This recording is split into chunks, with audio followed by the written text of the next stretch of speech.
mound. The Philadelphia Phillies are 2008 World Champions of baseball. The Philadelphia Eagles are Super Bowl champions. Eagles fans everywhere, this is for you. Now entering the game for Philly Pressbox Radio, Bill Furman and Jim Chet Chesko.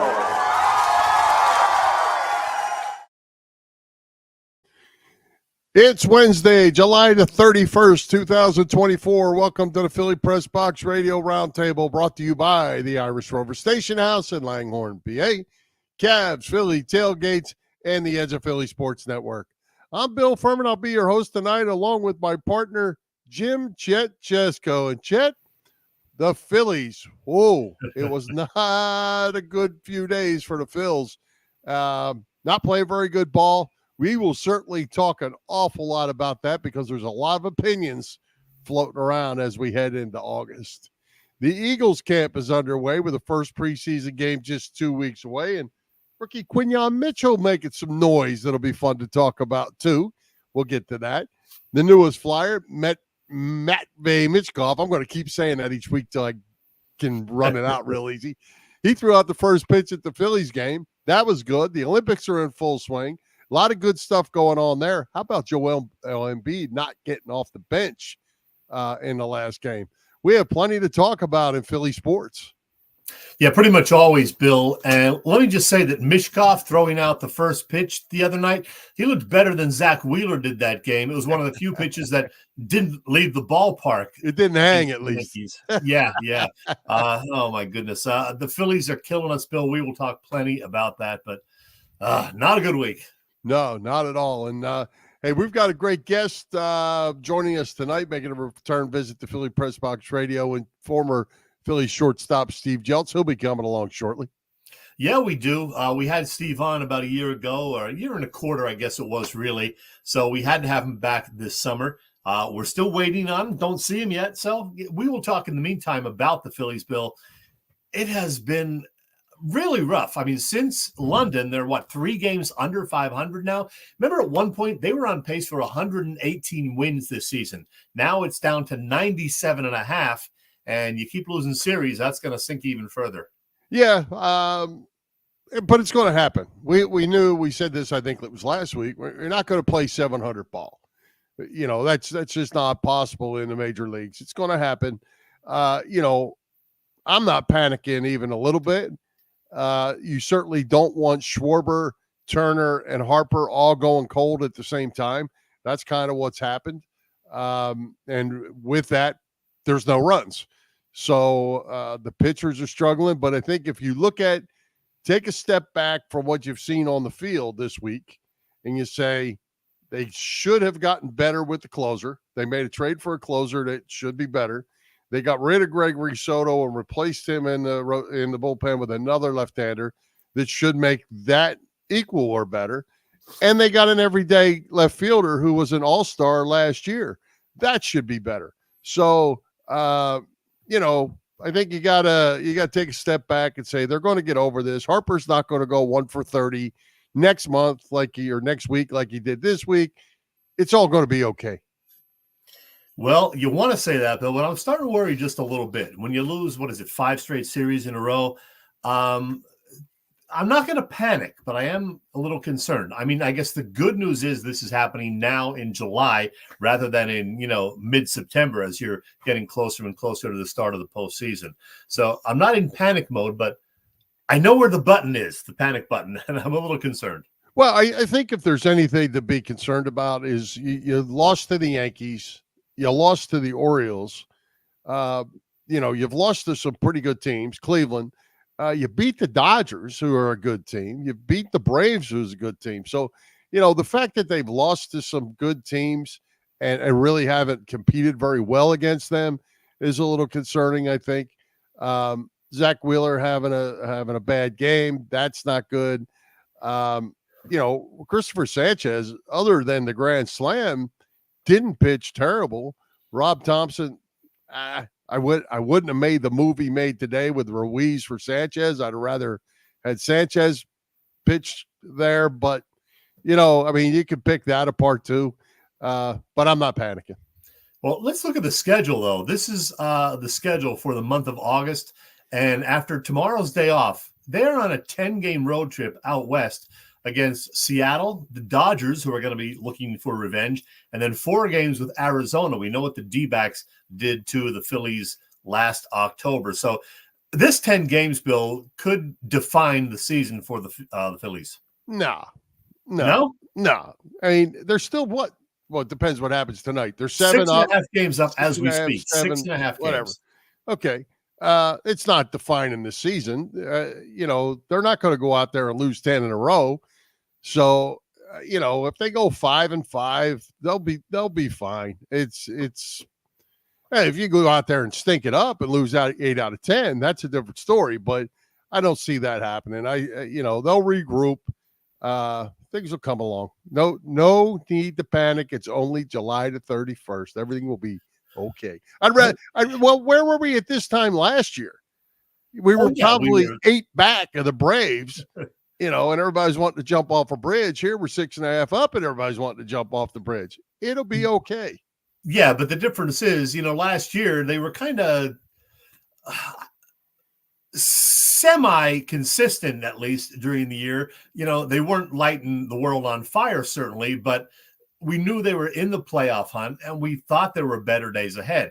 This year, we got off to that amazing start where, as I said, you're on a pace for 118 wins. You open up a lead as big as 10 games a few weeks ago, and now it's down to 6.5.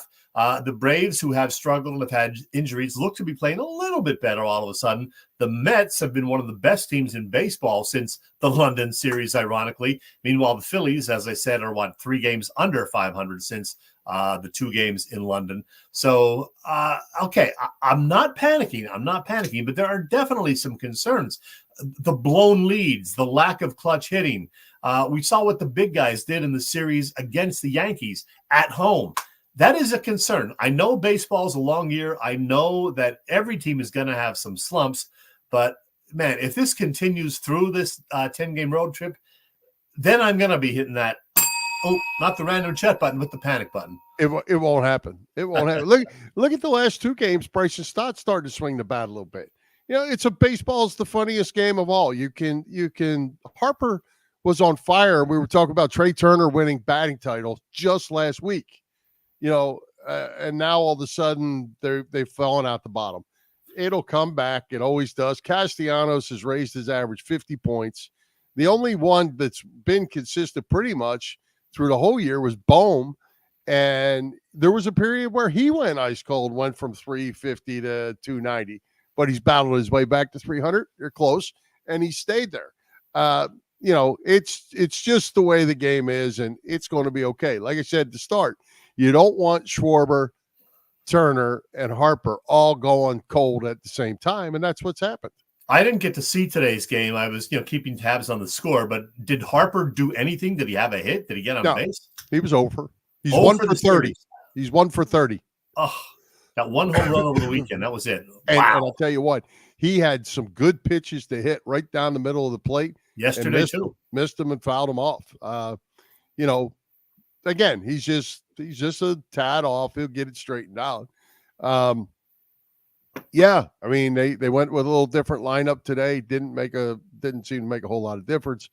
Giving up an early grand slam and going down 4-0 certainly didn't help. But yeah.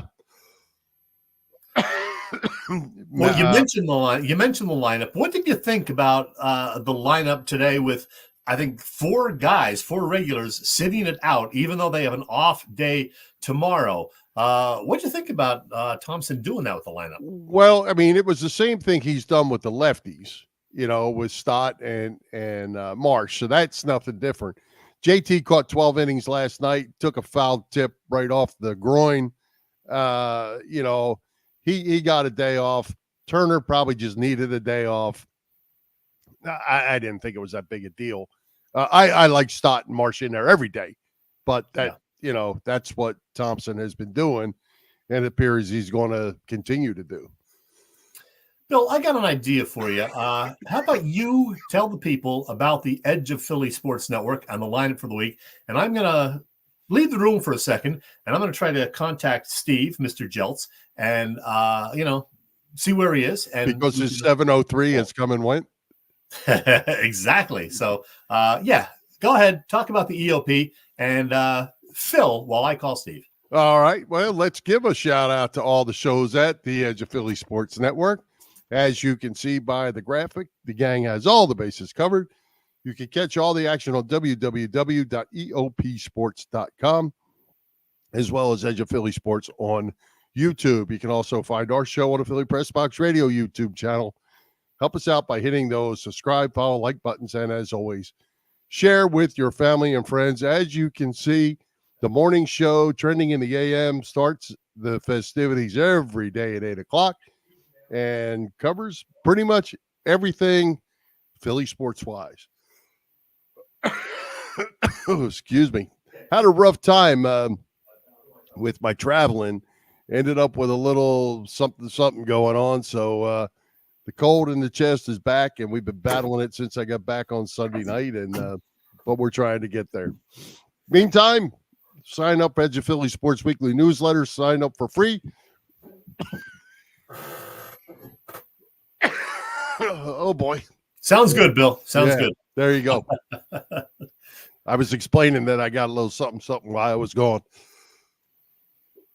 Yeah, well, I did contact Steve. He is alive and well, so assuming he's able to connect via the email link that I sent him, he will be on with us in just a bit. All right. In the meantime, tell us what's going on at the Irish Rover Station House.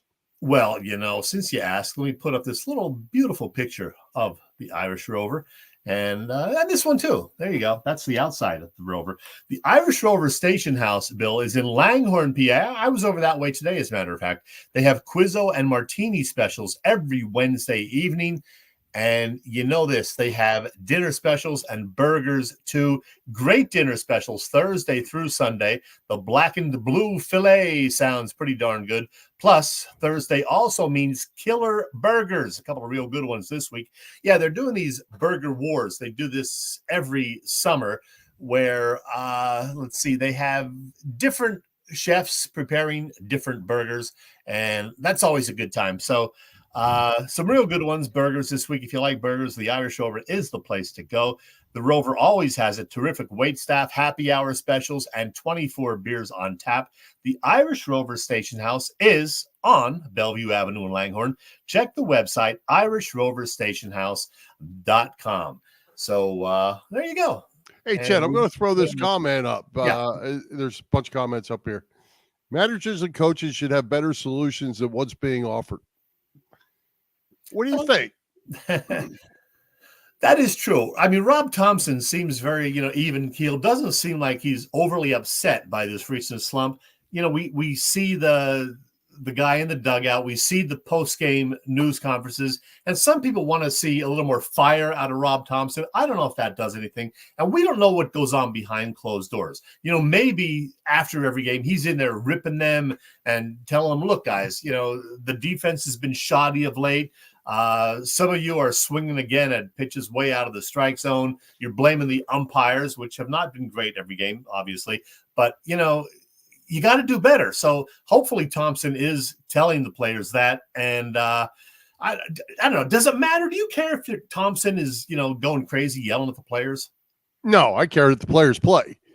And I think there's some strategic moves I question. Yeah. It's not motivational stuff and swinging at bad pitches, that sort of thing. The move today, put Ruiz in, was questionable. I never understand why, when you get into extra innings, you don't bunt that guy to third. I've been saying that since they put that stupid rule in. But why not bunt the guy to third and put him on third with one out? You've got a really good chance of scoring him. And most teams don't do it, and they end up leaving guys stranded and end up losing games. I strategically, that makes me crazy. Yeah, I hear you. I know that you don't always agree with Rob Thompson's move, and I'll tell you, if they keep losing, a lot of people are going to be on your side. But I'm not blaming him for this. Up. I'm not blaming him for guys not hitting. Oh, no, this is on the players. This is on the players. Yeah. You're getting paid all this money. You were hitting, 300 plus in the case of Harper and Bowman, these guys. And now all of a sudden the bats have gone cold. Turner's gone from 340 something down to 320 or whatever. So the players got to be held accountable, I think. I think you look at last night's game. Matt Strom, he's been their guy, right? Yeah, he has. He comes in and he walk, home run. Right, throw strikes, get outs. That's not on anybody but Strom not making pitches. I can't blame Rob Thompson or the pitching coach or anybody else for that. He's their guy. What did you think of the weekend moves, by the way, the roster moves ahead of the trade deadline? We didn't get the blockbuster, the big splash moves, but, they did get a quality guy who can close, even though he's on a one-year deal, or this is the final year of his contract. Mm-hmm. They didn't lose any major top prospects, which is good. They got Austin Hayes, who for now is the everyday left fielder. Like I said, no blockbuster big splash moves, but I thought they should help the team at least. Oh, yeah. As I said in the opening, I think they, on paper, they did a great job. They gave up Pache, who was the odd man out in the outfield. They gave up Sir Anthony because you have to give up something to get something. And they got Austin Hayes, who was an all-star last year, who's going to be able to swing the bat for him and play left field. He's a good team guy. He can run the bases, as we saw today. I like that. The closer, they certainly needed one of them that they could just designate and give the ball to. They think they got that. We'll see how it works out. And didn't give up too much, at least or didn't give up anything at the big league level to get him. So, yeah. And Gregory Soto, his time was done. They replaced him with a lefty in the middle of the bullpen. We'll see how that works out. But I don't feel like we're going to cry that Gregory Soto is gone. No, definitely not. Nobody will. Update from Steve Jeltz. He will be joining us at about 25 past the hour, maybe 27 past the hour, thereabouts. So while we wait for him, let's talk a little Eagles, Bill. The Eagles training camp got underway just about a week ago. We had Brandon Lee Gouton on last Wednesday talking about it. As we've said, Jalen Hurts has looked real good in these training camp sessions. Nobody's trying to sack him, obviously, but he's been on target. And I think that's the most important thing, that Hurts seems to have the right attitude, and he's, throwing very, very well down at the NovaCare. Yeah, I saw a comment that came from Rube today that that Hurts looks as good as he's looked at any time in any camp since he's been an Eagle. Wow. That's really encouraging news here in the first week. Long way to go, obviously, but that's good news.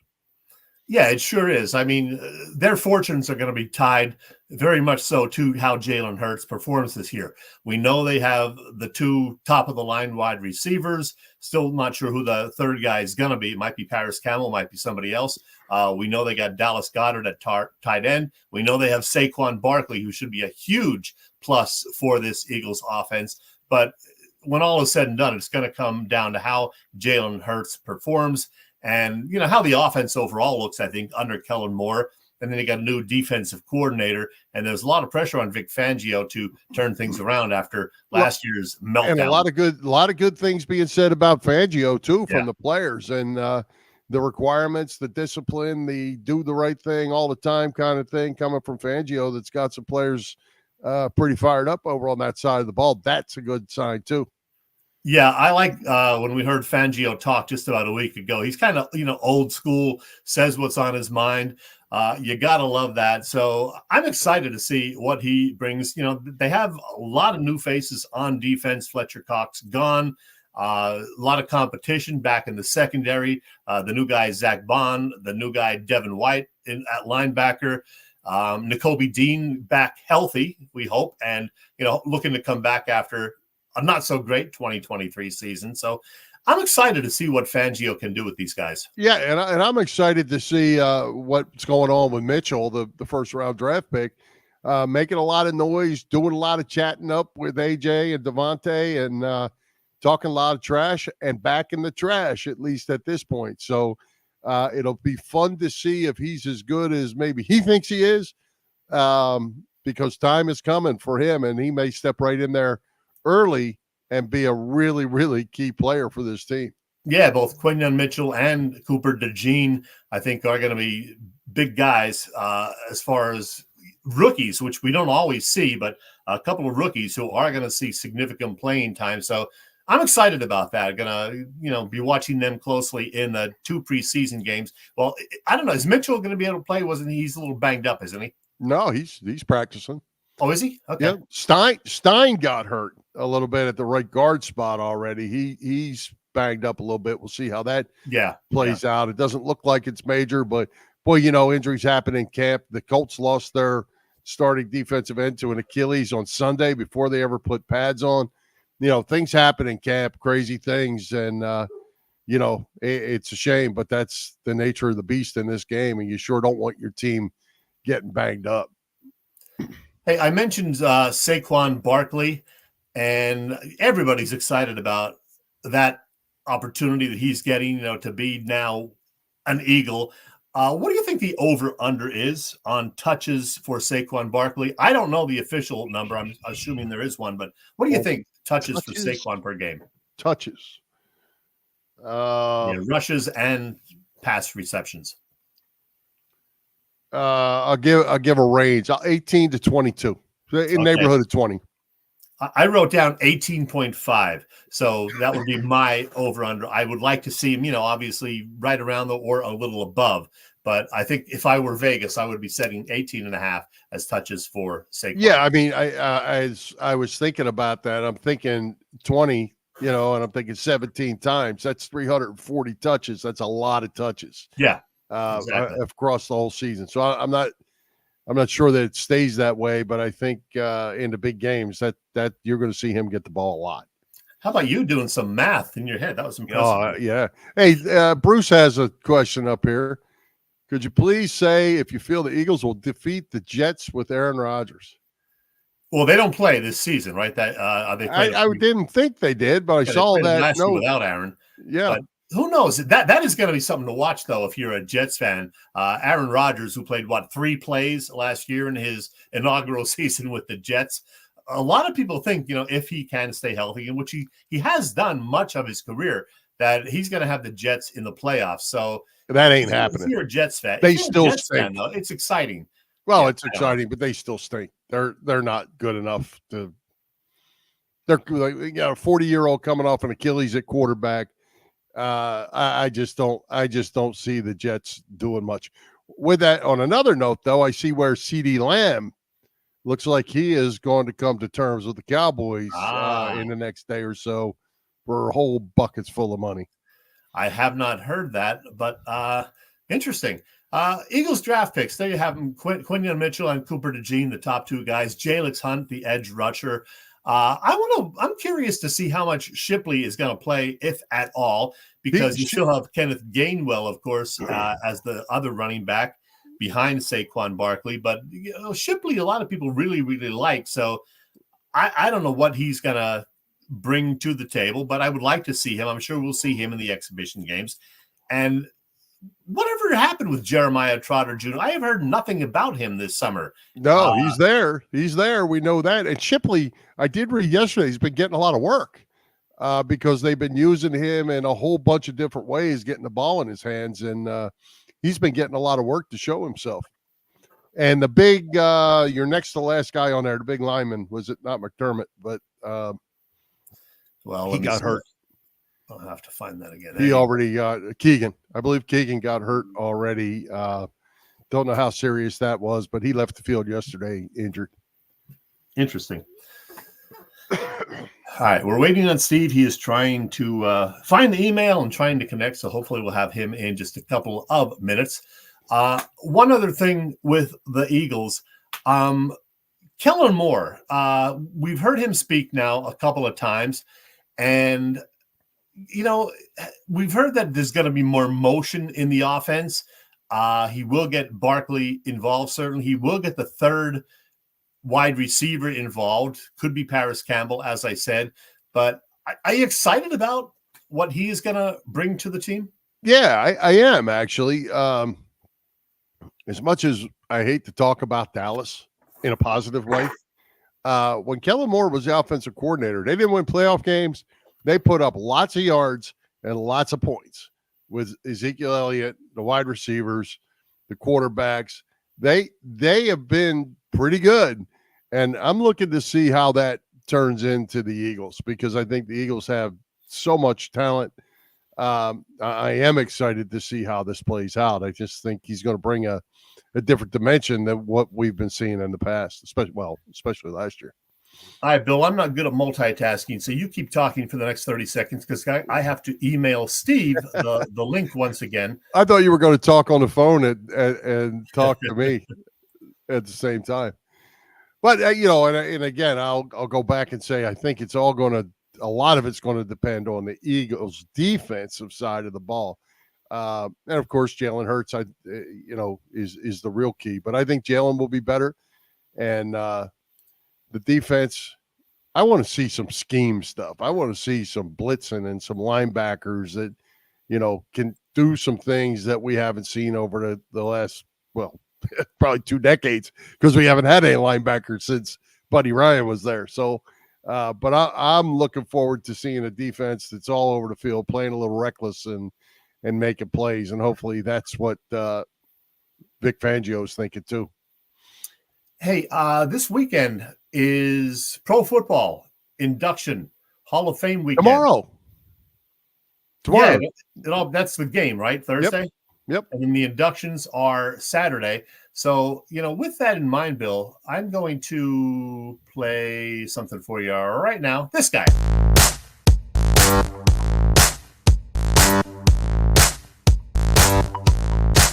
Hi, football fans. This is Merrill Reese, and you're listening to Bill and Chet on Philly Pressbox Radio. It's good!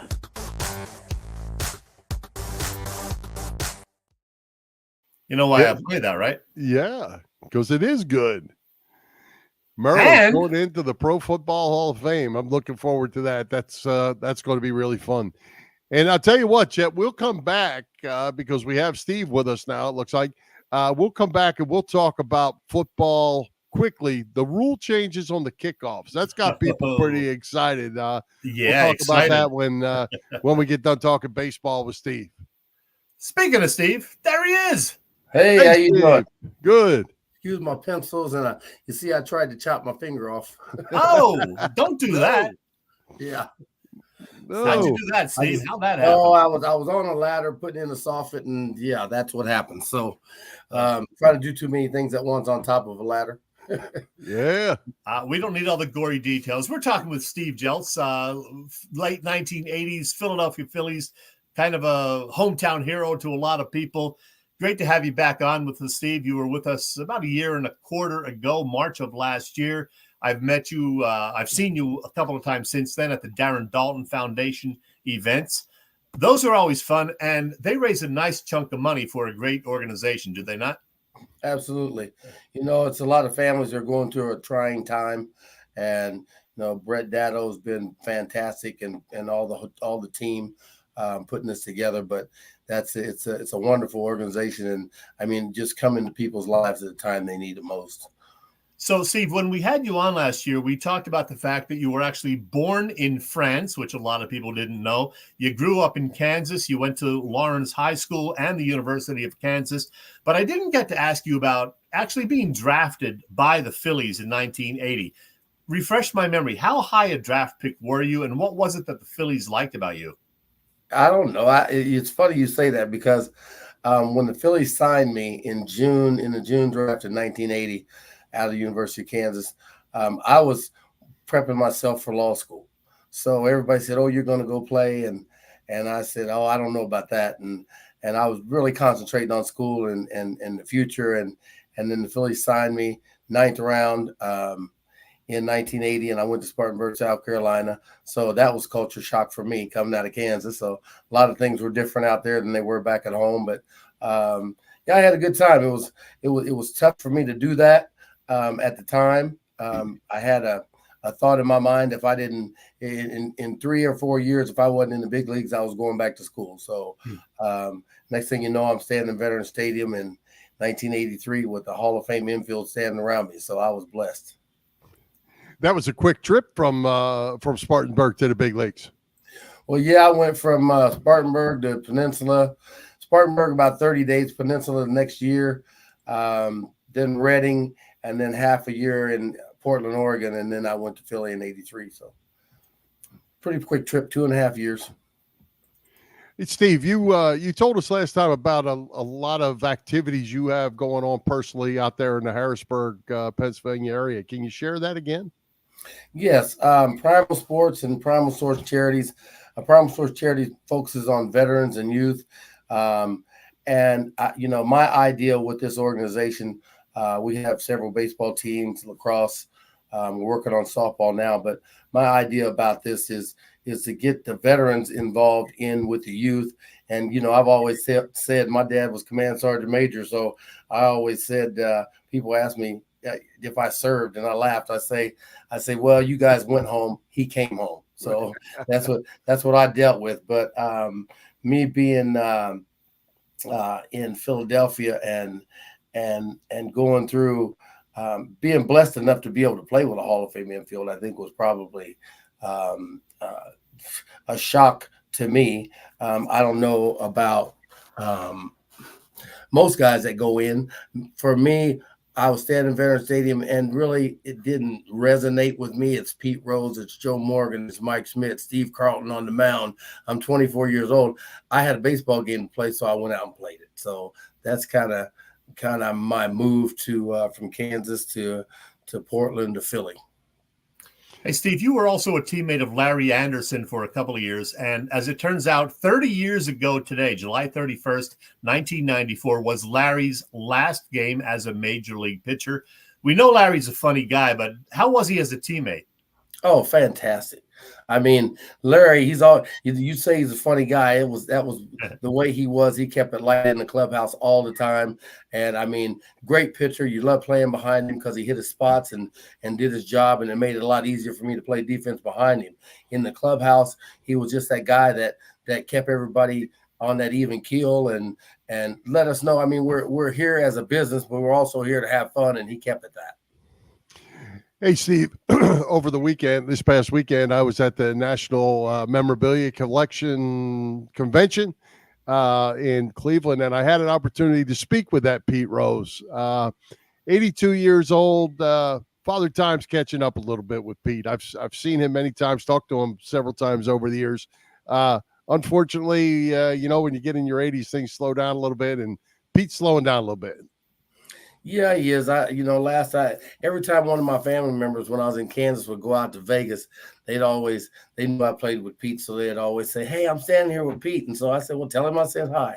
But Pete was he's a go-getter. He played that game as hard as anybody I ever seen play the game, and he was a great teammate. I love playing with him. Unfortunately, he's still not in the Hall of Fame. I think he should be. Whatever happened, but his baseball numbers are still what they are. So, Pete was a guy that I tell you a funny story. When I first went up, I never, in the minor leagues, pitchers really don't hit. I came out of Kansas, so Kansas City Royals, and American League was what I knew about. I didn't really follow that much. I played the game, but as far as having the pitcher hitting, there's a whole different concept and strategy with the pitcher in the lineup. So, the first game I played, I think I remember hitting a line drive with 2 outs and nobody on, and I felt pretty good about it. 24 years old, and I said, "Oh yeah, I got that." And Pete and Joe brought my glove out to me and said, and they cussed me out. They told me, "What do you think you're doing, rookie?" I said, I hit that ball good. And he said, "Yeah, if we wanted you to hit, we wouldn't have you in the number 8 hole." He said, "Your job is to roll the lineup over." So I had to become a good number 8 hitter. I wouldn't have been there. Basically on base percentage. And then when you have the flip side of that coin, when you have a runner on second base with 2 outs and the pitcher coming up, the pitchers, they're not pitching to you. They know the pitcher's coming up next. So, you can't be a selfish ball player and worry about numbers. You got to try and drive in the run. I think I drove in 37, 38 runs from the 8 hole. Manners on the other side do not like that. And so I can see Leland right now screaming.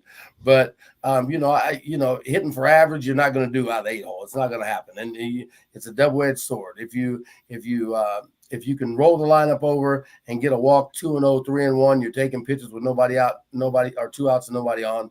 And if you got 2 outs and runners in scoring position, it's a job you have to do. You got to try and drive in the run. You can't just take a walk because that pretty much kills the inning. So, it was a role, and I learned how to do it, and I did it pretty well, I'd say. I wasn't selfish about it. I tried to do what it took to help the ball club win ball games. Steve, I was trying to add a picture, but it wouldn't let me. A picture of it's a collage of all your baseball cards. Just wondering, do you have your old baseball cards, and were you a collector of them or of other players' cards? I never did do that. Back when I was growing up, I wish I wouldn't have, but we took baseball cards. I probably had Babe Ruth and Hank Aaron and everybody, and we put them on our bicycle spokes, remember, and ride with them. I had no idea what they would be worth. And then when I had mine, my mom saved everything. She passed away in 1999, and when I was cleaning out the house, I got a copy of everything ever written about me, and it's in the storage now. But all the baseball cards. I never was really a collector. I went in to play the game, and I didn't like the idea of bothering guys for autographs, and I just never did it. I remember going to a KU football game when I was in grade school, and we lived about 4 blocks from there, and all the guys would be standing there waiting for the football players to come off the field for they wanted a sweatband. And so I'm standing back quiet, I'm just watching them, trying to just bother these football players as they come in. And I'm standing in the background. And I guess one of the football players saw me looking innocent, I guess, and he threw me a sweatband. And when I caught it, it was like, ugh. It was all soaking wet. And then the guys swarmed it and got it off the ground because I didn't really want it. So, I never was much of a collector of all that kind of stuff. I probably should have. Hindsight's 20/20, but I was there to play the game and do the best I could at that. So, well, Steve, nearly or a little over 40 years since you made your debut, the game has changed quite a bit. What are your thoughts now on the fact that there's, I believe, as of yesterday, there were 5 guys in the National League hitting over 300, and there's probably 5 guys in every lineup that strike out over 130 times. The game has changed quite a bit. Is that for the good or the bad, do you think? Well, I don't know. I sit around with Tommy Green and Larry Boa and, some of these functions, and we get into those conversations and we have the thoughts about it. And then our thoughts are, old school baseball, small ball is how you play this game. That's how it was meant to be played. If you depend on home runs, you might, and a lot of the leagues doing that now. And pitchers now, they go. I know they had the pitch counts, and I was talking to Ray Burris and Tommy, and we were talking about guys that pitched a game, and I think he said he threw a complete game on 79 or 89 pitches or something. Wow. And it happened a lot back in those days. You've seen a lot of complete games, and now you don't see them. And I always say, good pitching. If your pitchers are pitching, and Ray always said the problem is they're pitching away from contact, and they should be pitching to contact. You try to keep hitters off guard and get them to ground out and pop up's what you're trying to do. And he said right now everybody's trying to strike hitters out, and hitters are all trying to hit home runs. So when you run into the playoffs, every year in the playoffs you see it. The teams that play small ball, that move runners and manufacture runs, are the teams that end up winning it. And I think it works the first half of the season. You can go up there and free swing, or the Phillies have a great lineup, outstanding ball club, and I love the power and the athleticism that they have. And I watch these games, and it's like I always watch the pitchers and how they're pitching. I remember Smitty and I were watching a couple of games. We were watching reels on pitchers, and we noticed that pitchers 75% of the time go away to get ahead of you, and they go away to get you out. So why go up there looking for something in that you can hit out of the ballpark? Now that was then.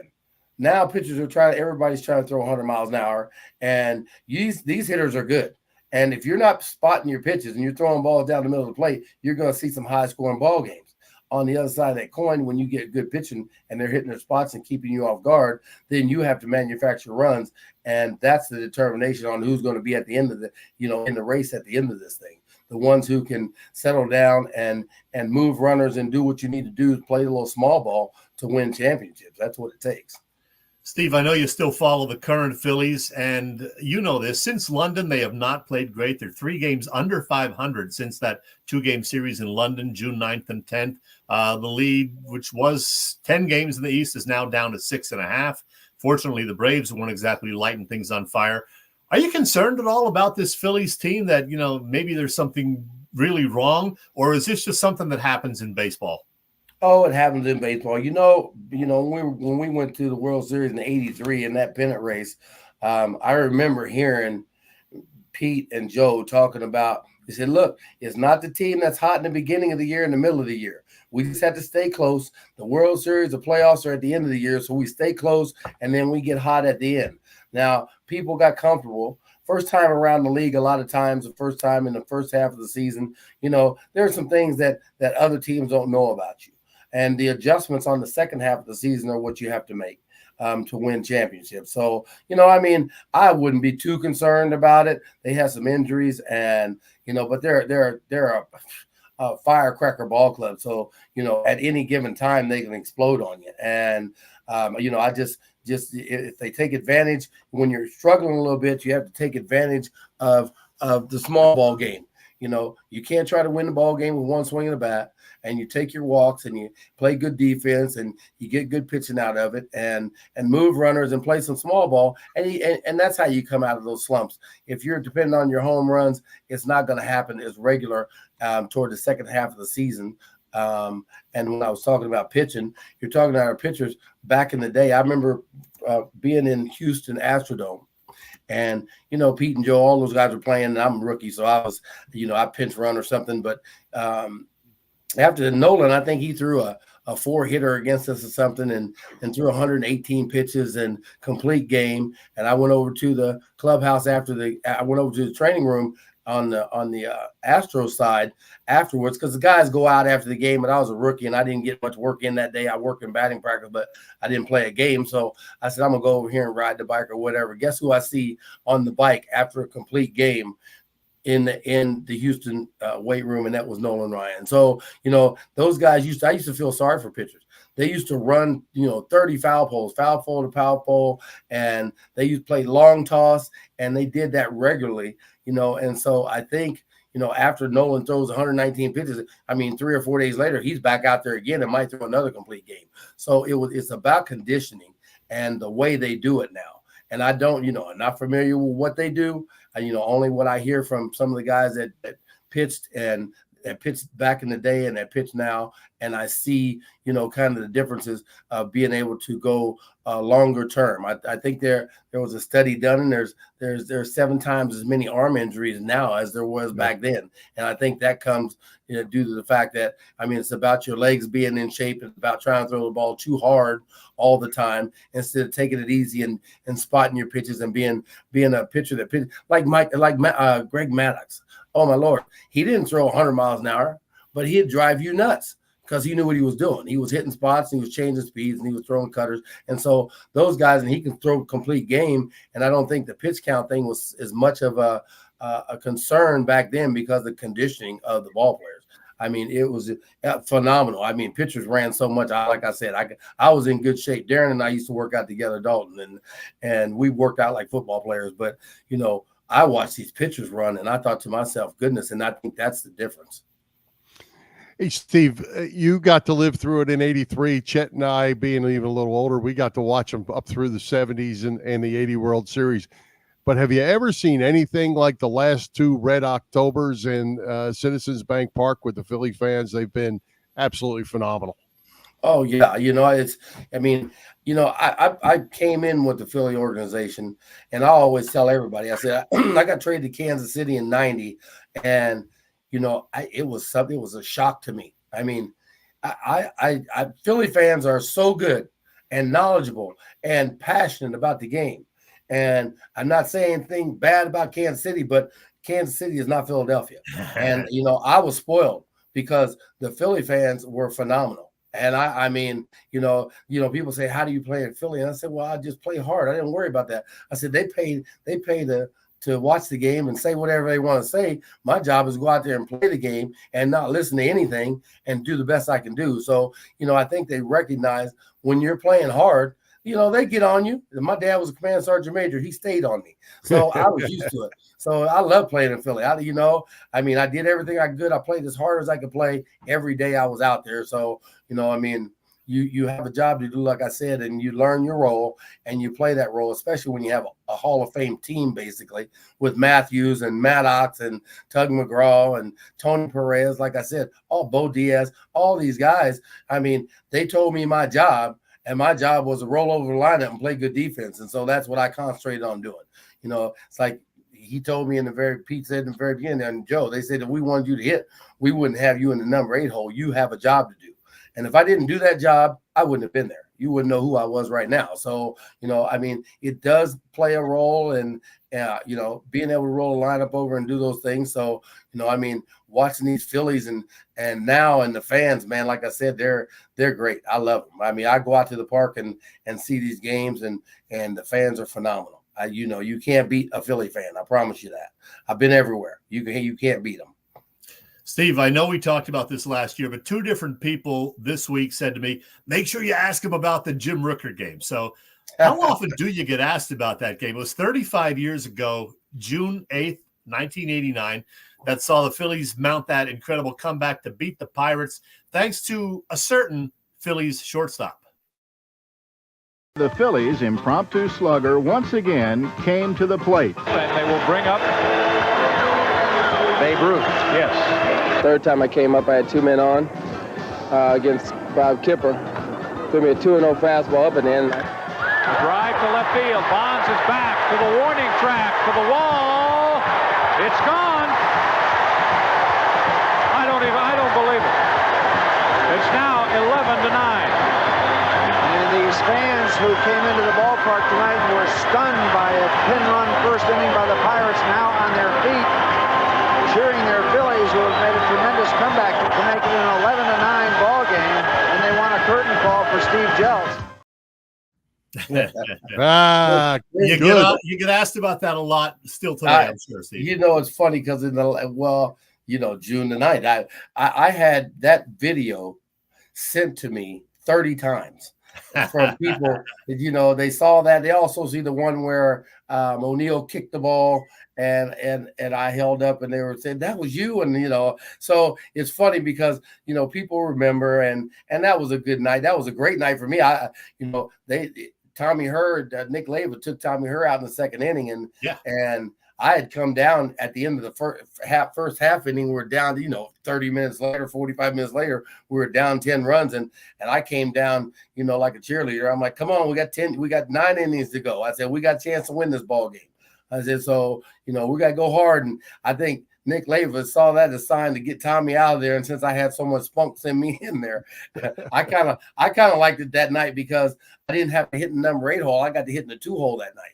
And that's the difference, and people say, you didn't hit very many home runs. You hit 2 that night. And I said, well, I did teach myself how to hit left-handed. I think it was in 86. So I had never hit left-handed before. And so I came out and they said they were going out to get a left-handed hitting shortstop. And the reporters asked me, what am I going to do? And I looked at them. I said, well, I guess I'm going to go home and teach myself how to hit left-handed. And so it hit the headlines. And I didn't know nobody in the history of the game had ever done that. And so they say Jeltz says going to go home and learn how to hit left-handed. And long story short, I went to spring training the next year. All winter long, I was in at the University of Kansas hitting in the batting cage. Darren came up, toward when we started getting close to spring training. He came up to Mark City, and we worked out up there. But I was hitting left-handed and working on handling the bat and being able to hit pitches away and breaking balls and just handling the bat and not trying to hit. I mean, to swing for the fence and all that, that's not that difficult. As far as trying to learn how to hit on the other side of the plate in the big leagues, you better learn how to hit everything other than that. And so that's what I was trying to do. And I remember going to spring training and we were facing the Royals in my first at bat, the left-handed. And I think the first pitch I got thrown to me, I buckled because I'd never been on that side of the plate and seen a live arm. coming at me. So I buckled and I went, oh my. And so I said, okay, lock in. These guys are giving me a hard time in the dugout. Yeah, right. You're going to hit left-handed. And so anyway, I get a fastball out over the plate and I hit it. I hit the opposite field home run foul. And then he dropped the slider on me and struck me out. And so, I heard it in the dugout that day. But I ended up hitting 426 in spring training and got the most valuable player trophy that year. So I broke camp with him and I was hitting left-handed. Hitting home runs wasn't on my radar at all. I was just concentrating on trying to do my job on that left side of the plate. So that's why I really never hit many before that. And in '89, I started feeling it and started getting a little more comfortable after 3 years of doing it. And it was a matter of time before I started swinging the bat much better on that side and with a little bit of pop. So good stuff. Well, Steve, I think we have run out of time already, my friend, and we certainly enjoyed it. We appreciate you taking the time to join us. Well, thank you for having me, and I certainly apologize. I was on a ladder, and like I said, I sliced my finger, so I've been working trying to get caught back up, and I taped it up. Sports medicine, so you see this thing. Right. So I taped it up and climbed back up there, and we got the soffit in. It's a full front porch soffit I was doing. So I apologize for losing track of time, and anytime you need me, just holler. Appreciate you. Appreciate you playing hurt, Steve. Thanks a lot. All right. Thank you. Thanks, you guys Steve. have a good night. Thanks for having me. Bye-bye. You too. All right, Chad. A lot of great events happening with Philly teams this summer and fall. What's going on with the best tailgaters in Philadelphia? Bob Cavanaugh and the gang at Cavs Philly Tailgates. Well, when you say Bob Cavanaugh, you mean this guy. That's him right there. That's him. Cav. Let's see. Well, Cavs Philly Tailgates has been cooking up a terrific catering business for more than 30 years. You know Cav for his tailgate parties. Well, Cav is a 3-time winner of Philly Tailgates Jack Daniels Great American Tailgate Party Contest and a past winner of the Philly Daily News Tailgate Award. Cavs also does corporate events and parties, you name it, a big morning tailgate before today's Yankees-Phillies game at CBP. Check the website, phillytailgates.com, for pricing and more info about upcoming events. And if you have questions, you can email them at cavscatering@verizon.net. Cavs Philly Tailgates. Remember, phillytailgates.com is the way to go. You know also that Cav works with Vince at Philly Sports Trips. They're the folks to use for Eagles road games and more. Check the website, check the schedule. It all begins with a week-long trip to Sao Paulo, Brazil for the Eagles-Packers season opener. Plus, there are shorter trips to all road games. And Vince and Cav are already finalizing plans for next spring's Phillies spring training trips to Clearwater. Jason Worth, by the way, Jason Worth will be the special guest for one of those trips. Check out all of the trips and more at phillysportstrips.com. And Bill, you know what? I'm going to squeeze in a little random Chet if I could. But before I do that, I got to make sure I have the pictures that I need to do this, because it wouldn't be the same if I didn't have the appropriate pictures, and I do.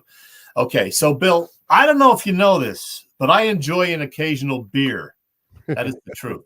And this past weekend, Bill, I got, among my various outings, I went to a Sammy Hagar concert with some friends. Terrific concert, by the way. And before the show, we did a little tailgating, and I got to sample a couple of new-to-me beers, both of which happen to be brews that are raising money for great causes. And one of them is made by Freedom Brew Beers. So that would be these guys right here. Freedom Brew Beers. They happen to be veteran-owned and veteran-operated. And as such, it gives a portion of all proceeds to veterans who are struggling for whatever reason. Very cool. Oh, the particular beer that I enjoyed was a Freedom Brew Oktoberfest. Really, really, really good. As for the second beer, well, I got to tell you that I was with these people right here. That's Tommy and his son, Tommy Jr., and Tommy's wife, Alice, an old friend of mine from way, way back. A big shout out to those guys for inviting me to join them and allowing me to check out these beers. And okay, the other beer is this one right here. And Bill, you'll like this. It's called Miracle on Ice, a golden ale that's brewed out of Minnesota and is available at beer outlets across Minnesota and upstate New York. Well, Tommy Jr. Actually got to play golf with a bunch of the 1980 Miracle on Ice team members. I believe that's how he ended up with some of the beers. And the brew and its backers donate a portion of the beer's proceeds. The brewer and its backers donate a portion of the beer's proceeds to various charities that can, quote, make miracles happen. They also partner with a nonprofit group called Monument to a Miracle that is working to fund the building of a life-sized monument outside the Herb Brooks Arena in Lake Placid, honoring the 1980 Miracle on Ice hockey team. So you see, buying beer is sometimes a very good thing. So pretty cool. That's cool. Yeah, that's good. Good stuff. I didn't know where you were going with that.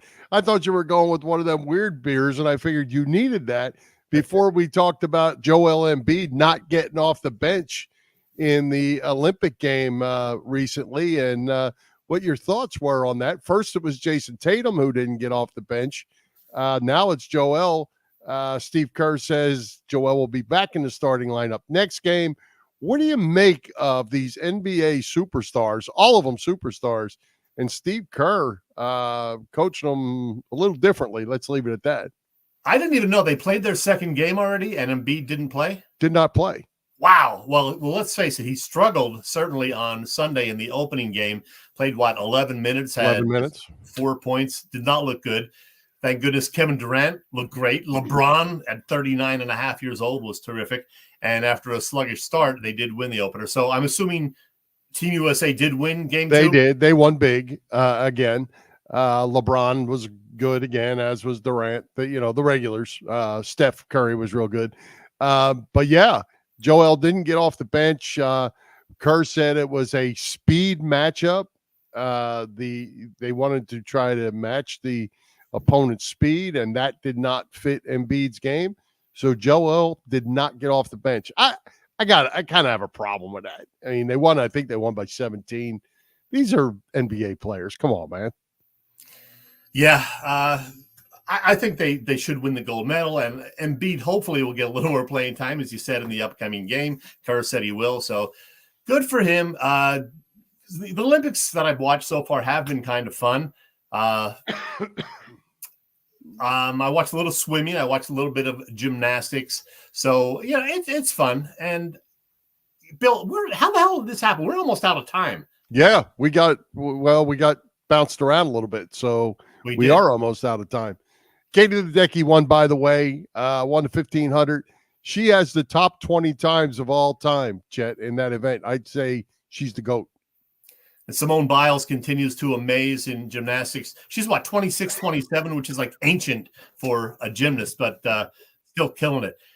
We got a great show for you next week, Bill. Yeah, tell us. I mean, we had a great guest tonight, Steve Jeltz. Tell us who's coming next week to Philly Pressbox Radio. Next week, Bill, we're going to talk lots of baseball again, Phillies baseball and beyond. And this guy is certainly well qualified to do that as a former longtime major leaguer who hit perhaps his most memorable home run as a Philly. We all remember that one in the 2008 postseason. I'm talking about Matt Stairs, number 12 himself. Matt Stairs, a first-time visitor to Philly Pressbox Radio. That will be fun. We could talk all kinds of good stuff with Matt, as we did with Steve. Absolutely. And we didn't even get to all the other stuff we were hoping to. Mishkov, you mentioned throwing out the first pitch. He's now here with the Flyers. We could have talked more about the Eagles training camp and the fact that Merrill Reese will be inducted in the Pro Football Hall of Fame this weekend. The Wells Fargo name change, another one next summer. That'll be the fifth different name change for the. What are they going to name it? We don't know yet. The Wawa? They're going to call it the Wawa? The Wawa Center. The Wawa Center. Boy, I don't know. We shall see. So stay tuned for that. Wrap it up, Bill, because I didn't eat dinner yet. All right. Let's thank tonight's special guest, Steve Jeltz, our sponsors, the Irish Rover Station House, Cavs Philly Tailgates, PPCC 118 Raz Room. For Jim Chet Chesko, this is Bill Furman. We hope you enjoyed the show. We'll join Philly Press Box Radio next Wednesday, August 7th at 7 p.m. You can see us live on Facebook, on our Philly Press Box Radio YouTube channel, and listen on Apple Podcasts, iHeartRadio, and all the others. High hopes, Philadelphia sports fans. Let's go, Phillies. Happy trails to you till we meet again.